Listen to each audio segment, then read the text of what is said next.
Welcome to Blizzard Fire. We hope this video helps fire up your solution. You start with power and position.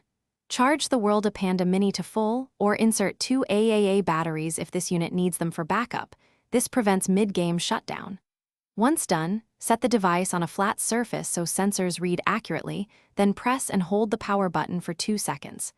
You'll hear a chirp. This confirms boot. Make sure the screen brightness is comfortable. Adjust quickly with the side buttons so letters appear sharp and clear. You now choose how to play.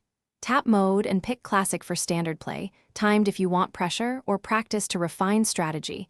Each changes available rounds and scoring. Use the navigation pad to pick letters and press enter to submit a guess. This speeds input versus on-screen typing. After each guess, read the color feedback. One color for correct, another for correct letter wrong spot, and a third for incorrect.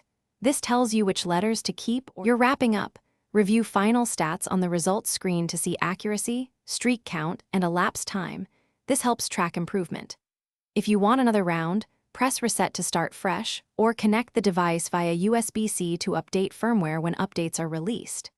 If the Panda Mini becomes unresponsive, perform a soft reset by holding the power button for 10 seconds. If problems persist, retry charging and then contact support. Keep a note of firmware and battery state when reporting an issue. Thanks for watching. If you found this helpful, don't forget to like and subscribe.